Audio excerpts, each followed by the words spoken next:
Americans for Prosperity is committed to breaking barriers across the country, and Americans for Prosperity is growing across North Dakota. By calling on lawmakers to reduce taxes, spend less, improve health care, and provide second chances, we can empower all North Dakotans to rise. We're fighting for you. Join us today so we can make North Dakota the best state to live, work, and raise a family. Americans for Prosperity paid for this ad.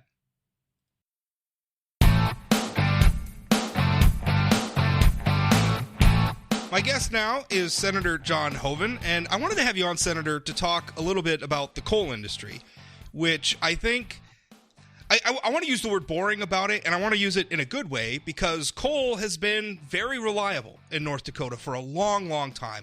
The prices of coal are very stable. The cost of the electricity coal produces is very stable. The economic impact on North Dakota of coal is very stable. But in recent years, nationally, certainly we've seen a lot of headlines about, some tough sledding for the coal industry.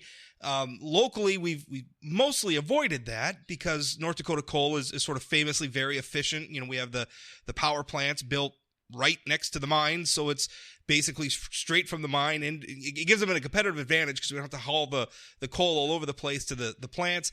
But we're getting some news lately. We've had the Heskett plant shut down in Mandan. We had Stanton Station is getting shut down. And now Great River Energy is talking about Coal Creek Station, which is a big power plant. Not saying anything about shutting anything down at this point, but they're saying that they're facing some financial hardships. They're having a tough time. That's a scary thing for North Dakota in general. For central North Dakota specifically, that's a lot of jobs. That's a lot of economic impact. You want to talk about as we try to expand and diversify our state's economy and impact potentially on electrical rates. I mean, it's a big deal. How concerned are you about this with Great River Energy? Well, like you say, coal is a very important part of our energy mix, and we need to make sure we do everything we can to support it. And that's why you saw the piece that I'd written, the op-ed, because there's some things that we need to do to support and help our coal industry. As you said, it's very modern industry, very high tech. I talk about it in terms of us really leading the country, leading the world in a lot of these technologies. But there are things that we need to do to make sure we support it. And two of the things that I think can make a big difference are the 45Q tax credit, which we were able to pass, and now we're trying to get the Treasury to implement. Sure. Explain what that is. I mean, what is that? So it's a tax credit that the coal industry would get for capturing and sequestering carbon dioxide, CO2. Okay. And, we're the leader. When it was SOx, NOx, mercury, any of the emissions, our industry was the leader in addressing it. And we're the leader in carbon capture, too. Basin Electric already does it at their Synfuels plant. And so right now they're capturing the CO2. They put it downhole for secondary oil recovery. But what we're talking about is capturing that CO2 and actually providing a tax credit to the power plants, to the coal companies or the electric companies for that carbon capture. Do you think that we've done, because when I talk to the coal guys, and obviously I'm all for competition. I don't have a problem with competition at all. I'm not married to coal. If one day we have a better way of generating electricity and there's just not a place in the market anymore because we've invented new and better ways of doing things, great. I don't think people, should have to drive around in horse and buggies anymore either. The world moves on. Technology moves on. That's fine. In fact, it's very good.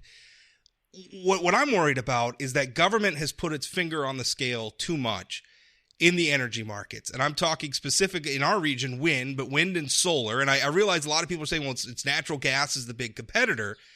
But when I talk to the coal guys, what they tell me is, listen, winds not only gets a gigantic subsidy in our neck of the woods, and by the way, a subsidy that was supposed to expire at the end of last year, and somehow the production tax credit got renewed, albeit on a somewhat more limited basis, renewed for another year magically. I talked to people, nobody seems to know how the heck that happened. It got slipped into the bill at the end of the year. But they're saying that the PTC is hurting them, and also the fact that base load power, like coal, like nuclear, we don't have a ton of nuclear in North Dakota, but certainly, it's part of our regional mix. When they're selling power onto the grid, they have to sit at the back of the bus when the wind's blowing, and wind gets to sell all their power first, and then the coal people and the nuclear power people get to sell theirs, but yet they have to be ready to provide all the energy the grid needs if the wind's not blowing. And so I guess my question is for you, have we gone too far in promoting some of these alternative like wind, like solar? Well, I think you make a good point, and you're right. We have to make sure, and that was the other point of my op-ed. One was we've worked to get this 45Q, the tax credit for carbon capture and sequestration. We're leading the way forward. That can help our coal industry. I've worked very hard on that. We need to get Treasury to finish that up. I'm hopeful we can get that done within a couple months here. That's important for our coal industry. But the other one is to fairly value what's called capacity value. And that goes to what you're just talking about. The PTC was supposed to be phased out. I worked to get it phased out. House Democrats included it in a larger bill. They shouldn't have. I opposed that, but it got included in this bigger bill, and it does need to be phased out.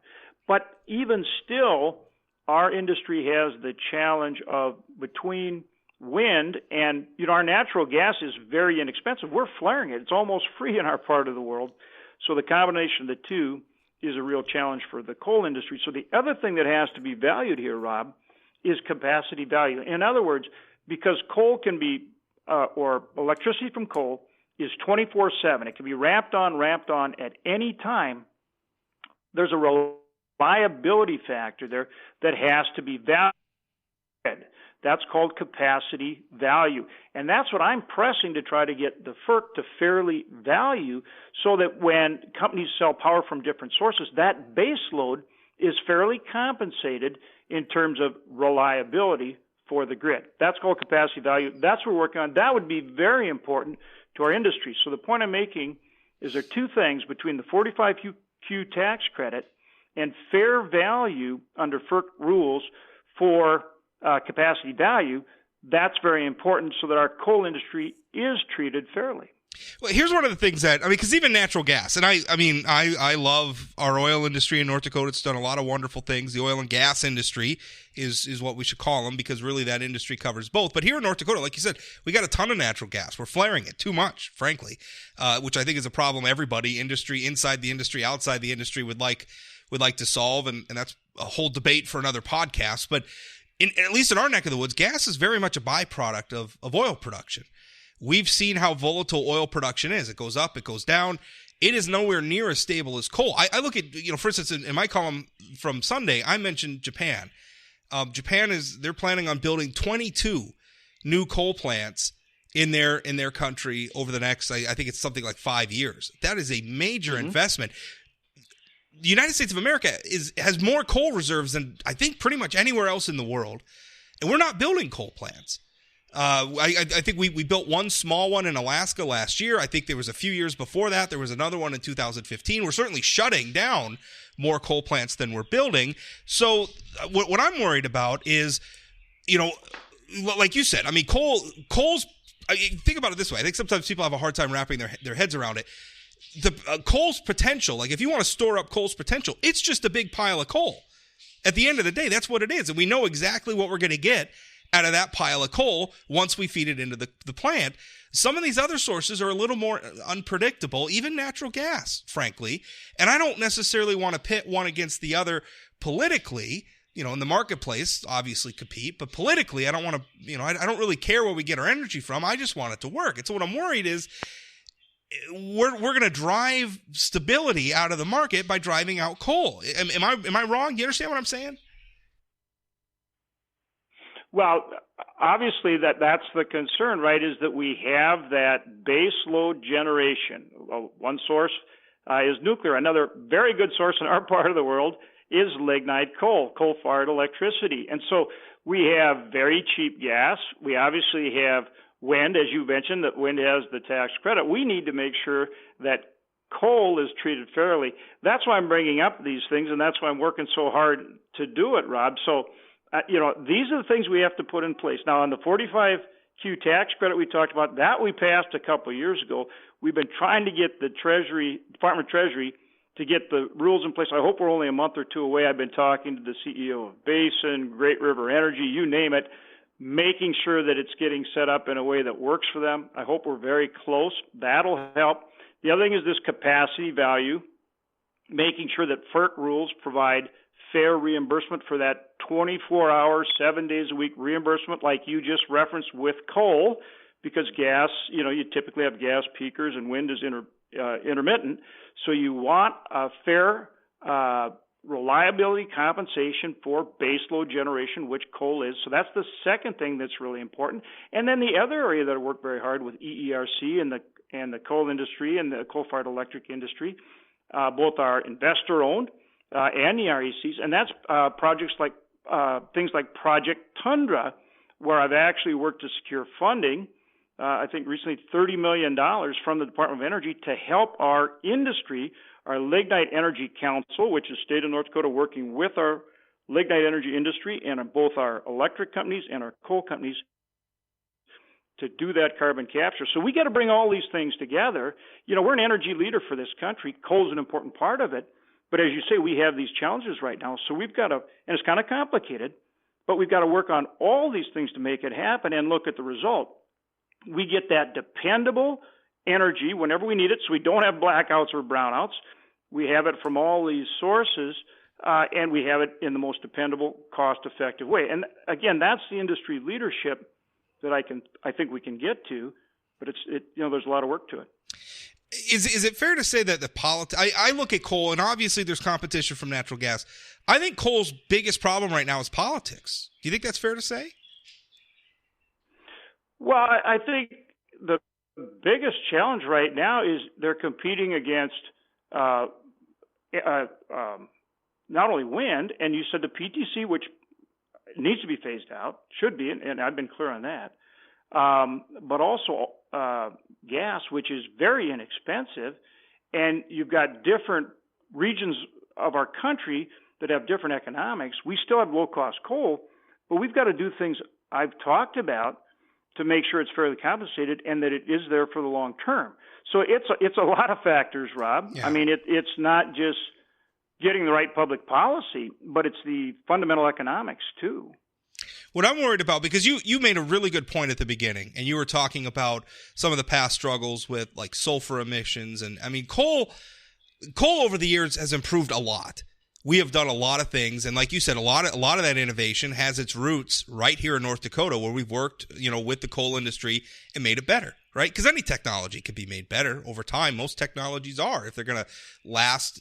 Very few technologies does humanity use without improving upon. So coal is one of them.